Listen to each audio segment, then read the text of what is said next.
At 9:14 in the morning, on June 15th, 2015, a Facebook post appeared on a public page belonging to a woman named Dee Dee Blanchard. The post read, "That bitch is dead." 3 words. Then a second post, minutes later, "I fucking did it." Dee Dee's friends and neighbors in Audrain County, Missouri, recognized the name on the account. They recognized the profile photo, a round-faced woman with a warm smile, always photographed next to her daughter, always with one hand resting on the wheelchair handle, always looking at the camera with the particular expression of someone who has accepted a burden and carries it gracefully. They stared at their screens on a Monday morning in June and did not understand what they were reading. Dee Dee Blanchard was not someone who posted things like that. Dee Dee Blanchard was the kind of woman who organized bake sales for sick children at the local parish, who sent handwritten thank you notes to strangers who donated $5 to her GoFundMe campaigns, who showed up at charity events in Springfield with her frail, bald, wheelchair-bound daughter, and spoke quietly and with evident exhaustion about the burdens of being a full-time caregiver. She was, by every social and institutional measure available, a devoted mother, a heroic one. Her daughter's name was Gypsy Rose. Neighbors called the police. Officers from the Greene County Sheriff's Office arrived at the small pink fairy tale cottage the 2 women shared on West Volunteer Way in Springfield, Missouri. A house that had been built for them by Habitat for Humanity volunteers, painted pink at the daughter's request, fitted with wheelchair ramps and wide doorways, a physical monument to the community's belief in Dee Dee's story. When deputies pushed open the front door, they found Dee Dee Blanchard lying face down on her bed in a darkened room, a single stab wound in her back between the shoulder blades. She had been dead for at least 2 days. The house smelled of it in the particular way that closed rooms in summer carry the fact of death. Close, sweet, impossible to mistake. Gypsy Rose was nowhere to be found. What unfolded over the next 72 hours would pull investigators into one of the most disturbing, most medically complex, and most morally tangled criminal cases in American true crime history. A case that forced every person who touched it, Greene County detectives, state prosecutors, pediatric specialists, social workers, jurors in 2 separate trials, to sit with a question that had no clean answer and no comfortable resolution. Who exactly was the victim here? To understand how we arrived at that Facebook post, that pink cottage, that body on the bed, we have to go back to the beginning. Not the beginning of the crime, but the beginning of a life that was constructed, carefully and methodically, around a lie so total that the person at the center of it grew up unable to see it from the inside. Gypsy Rose Blanchard was born on July 27, 1991, in Golden Meadow, Louisiana, a small coastal community in Lafourche Parish, roughly 90 miles southwest of New Orleans. The area is defined by water, the Gulf of Mexico to the south, bayou channels threading through marsh grass on every side, a landscape that feels provisional, as if it knows it could be reclaimed at any moment. Her mother was Claudine Blanchard, known to everyone since childhood as Dee Dee, then 20 years old. Her father was Rod Blanchard, also 20, and the 2 separated within months of Gypsy's birth, an uncomplicated split by all accounts, with Rod maintaining some contact, but Dee Dee assuming full custody and full authority over how Gypsy's life would be narrated to the world. From the earliest documented medical records, Dee Dee described her infant daughter as profoundly unwell. By age 1, according to Dee Dee's account to Gypsy's first pediatrician, the baby had sleep apnea severe enough to require monitoring. By age 4, the story had expanded. Chromosomal abnormalities, Dee Dee told the next round of specialists, and muscular dystrophy, a progressive condition that would eventually rob Gypsy of the ability to walk. By the time Gypsy reached what would have been school age, the age when children begin interacting with a wider world, encountering other adults, making friends who might ask questions, she was being introduced to that wider world in a wheelchair, with a surgically implanted feeding tube in her stomach, wearing thick glasses, wearing hearing aids, and dependent on a medication regimen so elaborate that Dee Dee kept a laminated chart on the kitchen wall to track the dosages and the timing. Muscle relaxants, anti-seizure medications, vitamins and supplements in quantities that would have been unusual for an adult. Gypsy Rose grew up believing every word of it. That is the detail that matters most, and it is the one that is easiest to pass over quickly in favor of the more dramatic facts of the case. She did not grow up in a house where she could observe the lie from outside and choose to participate in it. She grew up inside it entirely. She was the lie. It was her identity, her daily experience, her understanding of her own body. And the woman who built it was careful, meticulous, and enormously convincing to every professional and every neighbor and every charitable organization that ever came into contact with her. Dee Dee Blanchard moved through the American medical system with the practice fluency of someone who had spent years learning its language and its architecture. She maintained immaculate files, thick binders organized by date and specialty, containing hospital records, prescription histories, specialist consultation notes, insurance documentation. She knew the right terminology for every condition she claimed. She knew how to describe symptoms in the precise clinical vocabulary that made physicians reach for their pads rather than their skepticism. She cried convincingly in waiting rooms. She described Gypsy's suffering in consistent, detailed language that varied appropriately, depending on whether she was speaking to a neurologist, an oncologist, or a general practitioner. If a physician became uncomfortable or pressed for tests that might contradict the narrative or asked to see Gypsy alone for a standard developmental assessment, Dee Dee found another physician and then another, across multiple clinics, multiple hospitals, eventually multiple states. The condition Dee Dee was performing has a clinical name, Munchausen syndrome by Proxy, now formally reclassified in the DSM-5 as factitious disorder imposed on another, or FDIA. It is rare. The medical literature estimates somewhere between half a case and 2 cases per 100,000 children per year, though researchers acknowledge significant underreporting. It is extraordinarily difficult to detect because it conceals itself within behavior that looks like exceptional parental care.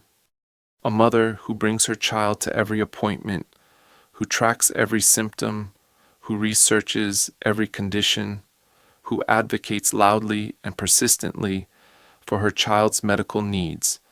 That mother looks from the outside like a model parent. The pathology and the performance are the same behavior. That is what makes it so durable and so dangerous. By the time Gypsy was a teenager, 13, 14, 15, her documented medical history stretched across Louisiana, Missouri, and several other states where the family had sought specialized treatment. She had been diagnosed on paper with leukemia, with epilepsy, with asthma, with vision impairment requiring corrective lenses, with hearing loss requiring aids, with a chromosomal condition that supposedly arrested her physical and cognitive development at the level of a 7-year-old child. The leukemia diagnosis had led to chemotherapy. The chemotherapy had caused her hair to fall out. Dee Dee shaved the remaining hair and dressed Gypsy in the kind of soft cotton caps that pediatric oncology wards give to children going through treatment. She had undergone surgeries she did not require, procedures on her eyes and salivary glands performed by surgeons who had no reason to question the referring diagnoses. Her teeth, subjected to years of medications that affected enamel development, combined with the nutritional bypass of the feeding tube that had been inserted in her stomach since infancy, had rotted and been removed. By the time she was a teenager, Gypsy Rose Blanchard had no natural teeth. She wore dentures. She was still in a wheelchair.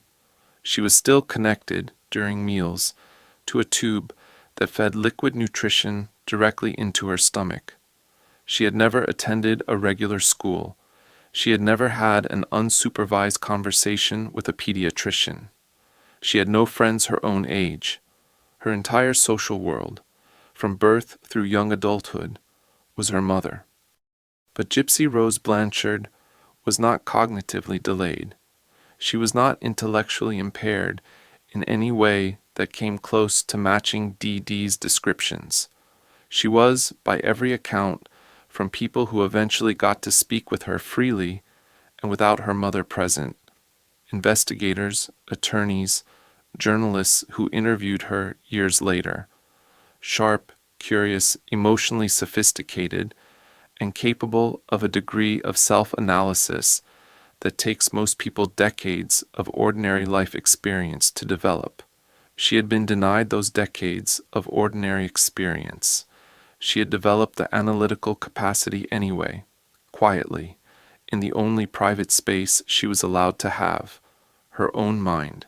She had known, on some level, for years, that something in her situation was wrong. Not wrong with her health.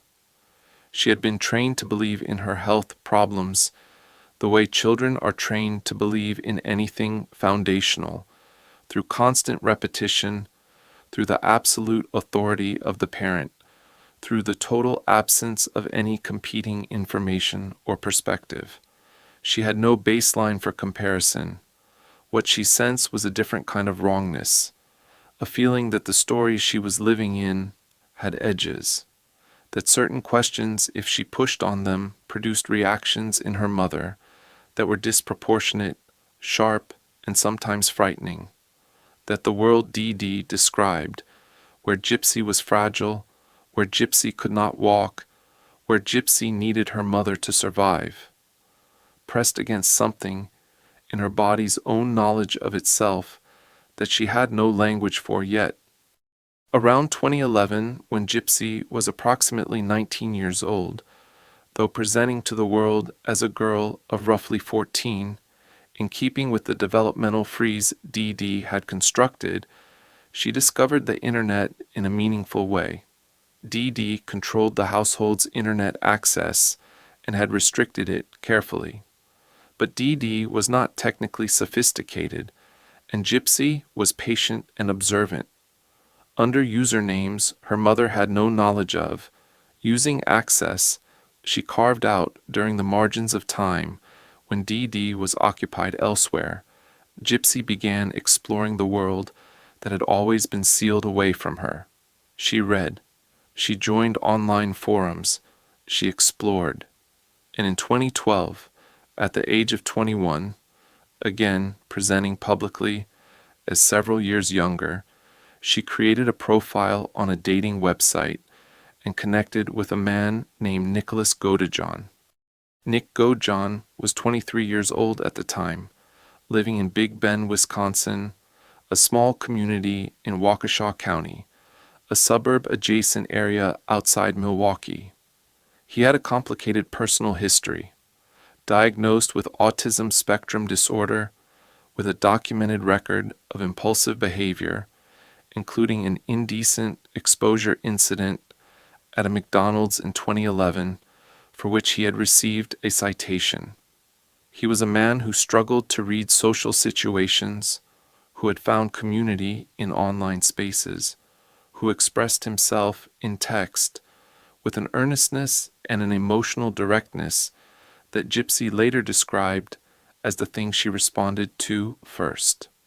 They began talking in chat and through private messages. The conversations continued for months before they met in person. Both of them described falling in love. Whatever that means in a given situation, it appears to have been the closest thing to an accurate description that exists for what happened between them. Dee Dee did not know about Nick Godejohn for more than a year, but in 2013, Gypsy engineered a meeting in person. She told her mother she wanted to attend a stage production of The Wizard of Oz at a theater in Springfield, a story Gypsy loved and had returned to repeatedly, a story about a girl who discovers that the world she inhabits is a constructed fantasy and fights to find her way back to something real. She coordinated with Nick through their private channels. He drove from Wisconsin to Missouri. They met in the theater lobby and spent less than 2 hours together before Dee Dee appeared, discovered them, and physically pulled Gypsy away from him in the parking lot. Back at the cottage on West Volunteer Way, Dee Dee smashed Gypsy's laptop against the floor. She changed the Wi-Fi passwords. On subsequent nights, when Gypsy was deemed to have misbehaved, Dee Dee padlocked the refrigerator, a detail that speaks to the particular texture of the control Dee Dee exercised, the way discipline in that house operated not through argument or punishment in any conventional sense, but through the management of access to basic necessities. But the connection between Gypsy and Nick Godejohn had been made, and it survived.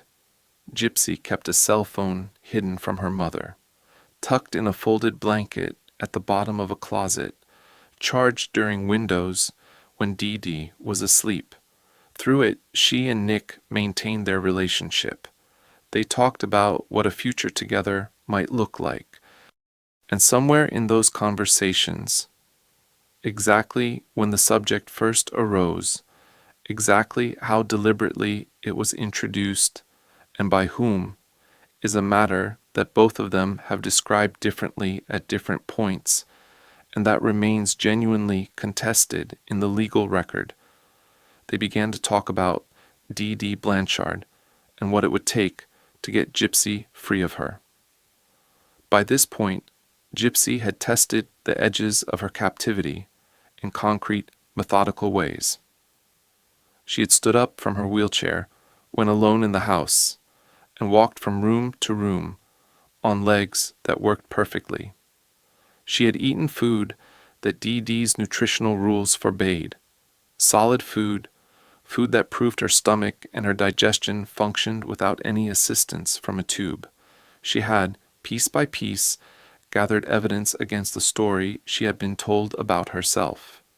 And she had come to a conclusion that she has described in subsequent interviews with a clarity that is almost unbearable. She understood that her mother was not going to stop, that the system of control Dee Dee had constructed, the doctors, the medications, the public identity of devoted caregiver and chronically ill child, was not something Dee Dee could dismantle, because dismantling it would mean dismantling herself. The lie and the woman had become inseparable. Gypsy had considered her options. She had, by at least one account, corroborated by a neighbor, appeared at a nearby door in the middle of the night. This was approximately 2014, asking for help and saying, without full elaboration, that something was wrong at home. Dee Dee arrived within minutes, composed and apologetic, explaining that Gypsy had a tendency toward confused, anxious episodes at night that it was part of her condition, that she was so sorry for the inconvenience. The neighbor accepted this. The moment passed. No report was made. She could not reach the medical system because the medical system belonged to Dee Dee, had been built by Dee Dee, and would refer questions back to Dee Dee. She had no identification documents of her own, no driver's license, no social security card she could access independently, no birth certificate within her reach, no bank account, no money.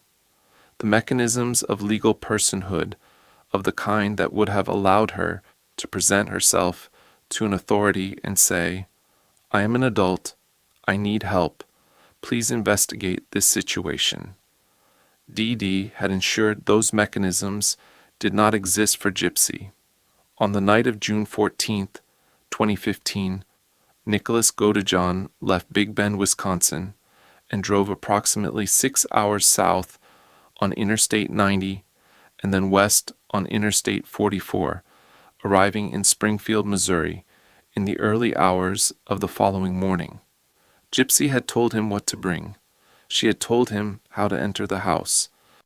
While Dee Dee Blanchard slept in her bedroom, Gypsy let Nick in through the back door. She then went into the bathroom and closed the door and stayed there.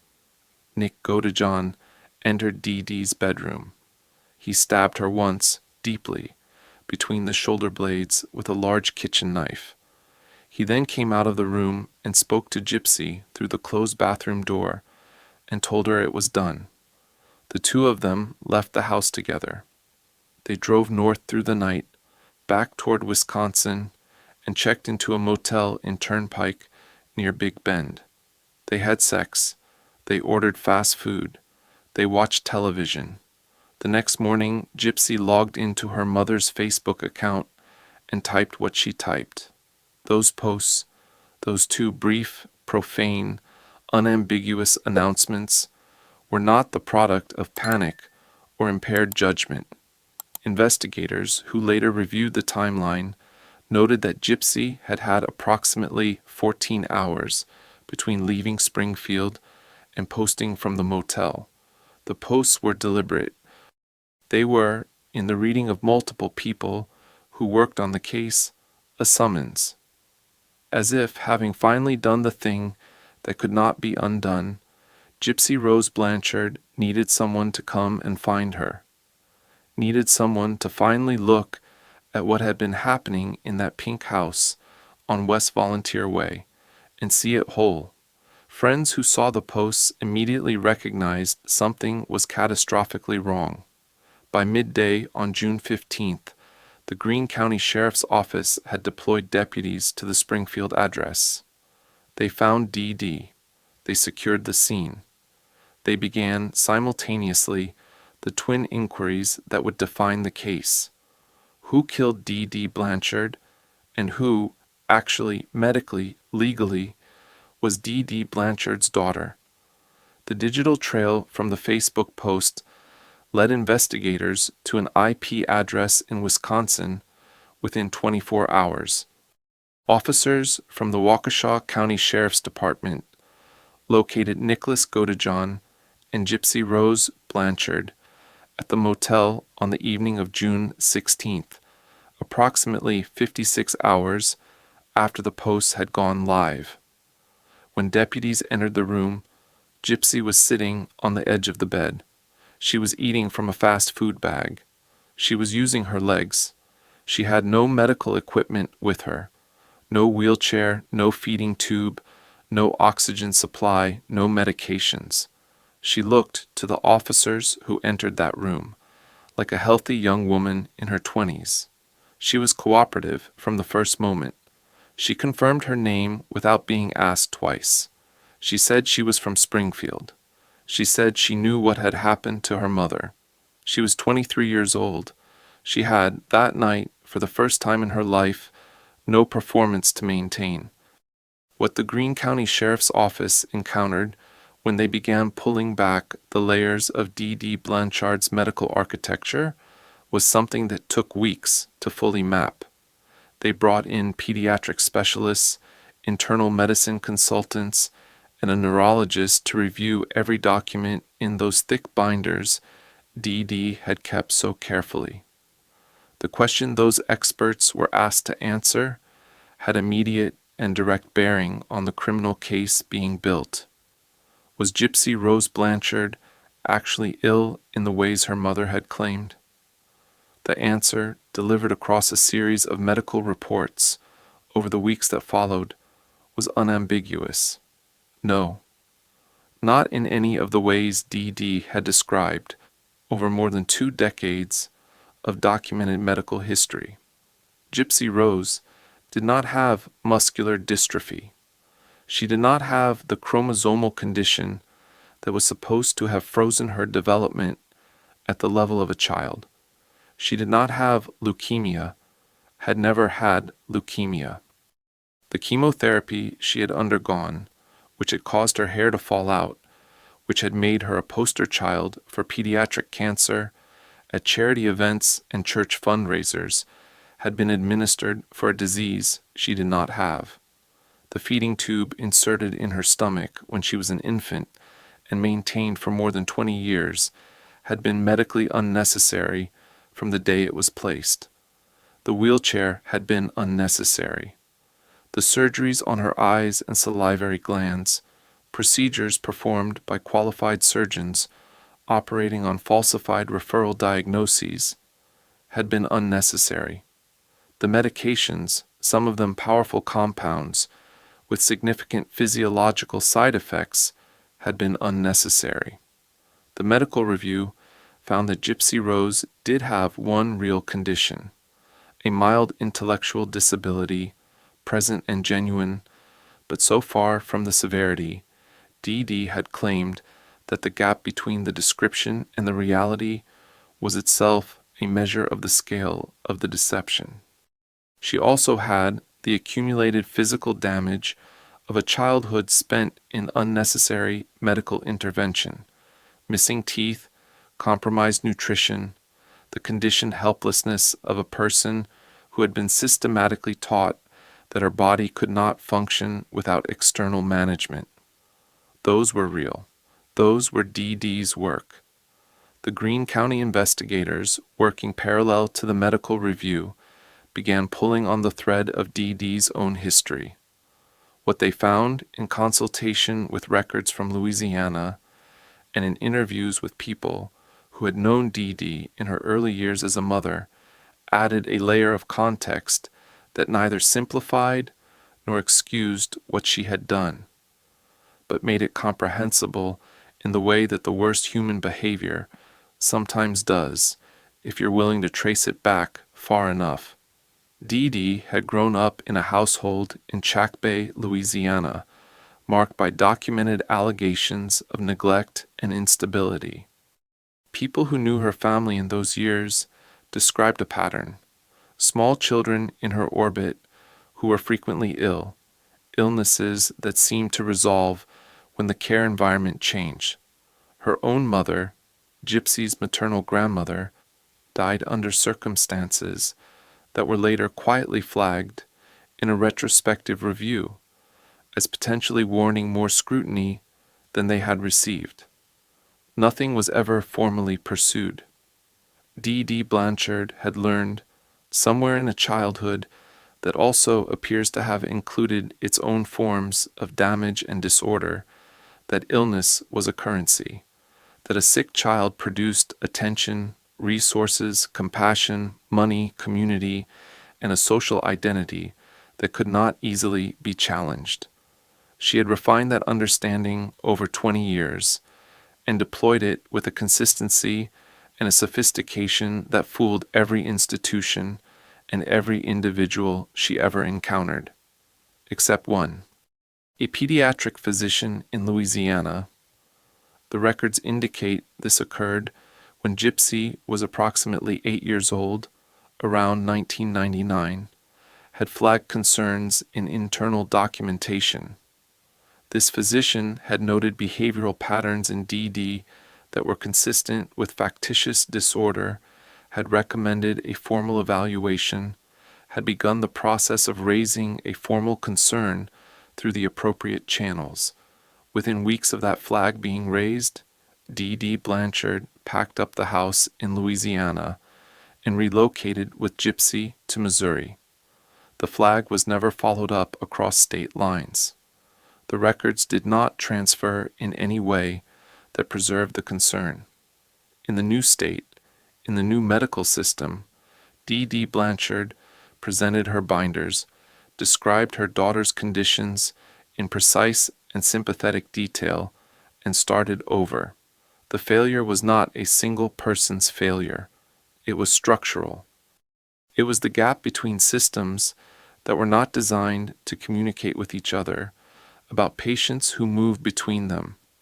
It was the absence of any formal mechanism for interinstitutional flagging of caregiver behavior across state lines. It was the culture of pediatric medicine in the 1990s and early 2000s, in which a parent's advocacy for a sick child was overwhelmingly treated as a feature rather than a potential warning sign. It was, in the broadest sense, the fact that the organizations and agencies and charities that touched Dee Dee's life, and there were dozens of them, over 2 decades across 2 states, each operated in a silo. Each saw only the piece of the story Dee Dee had given them, and none of them had a reason or a mechanism to step back and look at the whole shape of it. The Blanchard family had received multiple Make-A-Wish Foundation grants. They had been featured in news coverage following Hurricane Katrina in 2005, when the storm displaced them from Louisiana, and provided a media-ready story of a courageous mother protecting a medically fragile child in a disaster zone. They had received the Habitat for Humanity home. Dozens of volunteers had given weekends to build that pink cottage, had installed the wheelchair ramps, had widened the doorways, had painted it the color Gypsy requested, because it seemed like such a small and touching thing to do for a sick little girl. They had received charitable donations in amounts that, across the full span of the documented years, totaled in the tens of thousands of dollars. Dee Dee had appeared at galas and fundraising dinners and medical awareness events. She had been photographed next to local politicians and minor celebrities, the devoted mother, the tireless advocate. Every system that touched them had accepted Dee Dee's account at face value. Not because every person in every system was incapable of skepticism, but because the account was consistent, detailed, well documented, and presented by a woman who had made it her life's work to be believed. The question of what to do with Gypsy Rose Blanchard, legally, specifically, landed in terrain that American criminal law is not well designed to navigate. She had participated in her mother's murder. That was not disputed by anyone, including Gypsy herself. She had coordinated the logistics. She had let Nick Godejohn into the house. She had known precisely why he was there. Under Missouri criminal statutes, that participation constituted second-degree murder, regardless of the circumstances that surrounded and preceded it. The law does not have a category for killed the person who spent 23 years imprisoning you in a medical fiction. It has second-degree murder. It has first-degree murder. It has self-defense, which has specific legal requirements that the facts of the Blanchard case did not meet in any technically sufficient way, because the threat on the night of June 14th was not immediate and physical in the manner the law requires. Gypsy Rose's defense attorney worked within those constraints and negotiated a plea agreement with Greene County prosecutors. In July 2016, just over a year after Dee Dee's death, Gypsy Rose Blanchard stood in a Missouri courtroom and pleaded guilty to second-degree murder. The presiding judge sentenced her to 10 years at the Chillicothe Correctional Center in Livingston County, approximately 160 miles north of Springfield. Under Missouri's sentencing provisions, she would need to serve 85% of the sentence before becoming eligible for parole, which placed her earliest possible release date in late 2023. Nick Godejohn's case moved separately and on a different trajectory. He rejected the plea agreement offered to him and elected to go to trial, presenting a defense that argued he had been manipulated by Gypsy, that he had acted from a place of love and psychological coercion rather than independent criminal intent, that he was a man of diminished social and emotional capacity who had been used as an instrument by a more calculating partner. The jury deliberated and rejected that framing entirely. In November 2018, Nicholas Godejohn was convicted of first-degree murder. The judge sentenced him to life in prison without the possibility of parole. The gap between those two outcomes, 10 years with parole eligibility versus life without any possibility of release, is the place where the case reveals something about how the legal system distributes moral weight when it cannot fully resolve moral complexity. Two people participated in the same act. One received a sentence with a visible end. The other received a sentence designed to have none. The distinction came down to the court's assessment of who was the more culpable actor, and in making that assessment, the court necessarily engaged with the question of what had been done to Gypsy Rose Blanchard over the preceding 2 decades. The sentence was, in its way, an acknowledgement that something profound had happened to her, even if the law had no formal mechanism for fully accounting for it. Gypsy served her time at Chillicothe. Reports from correctional staff and from the small number of supervised contacts she maintained described a woman who adjusted to the institution and found a way to be useful within it. She worked in the prison's hospice program, sitting with terminally ill inmates in the hours and days before they died, a form of care that requires a particular steadiness and a tolerance for sitting with suffering that cannot be fixed. She earned her GED. She engaged with therapeutic programming and gave, over the years of her sentence, a handful of carefully supervised interviews in which she demonstrated a quality that had struck every person who encountered her from the moment of her arrest onward, an unusual, almost unnerving capacity for clarity about herself. She did not minimize her role in her mother's death. She described it directly and without the hedging that people in her position sometimes use to soften their own participation. She also described Nick Godejohn as someone she had known how to influence, while describing herself as someone who had been raised inside a system of total control with no visible legal exit.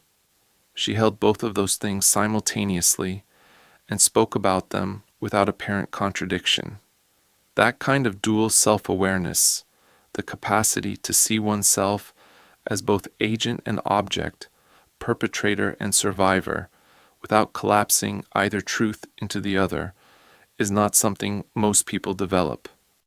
It is especially unusual in someone who had been systematically denied the basic materials of self-knowledge, the unmediated experience of one's own body and one's own choices from the first weeks of life.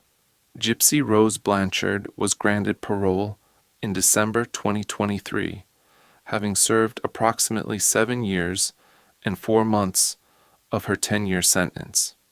She walked out of the Chillicothe Correctional Center on December 28, 2023, 32 years old, into a December morning in northern Missouri that was cold and gray and ordinary in the way that days outside institutions always are, relentlessly, almost insultingly unremarkable.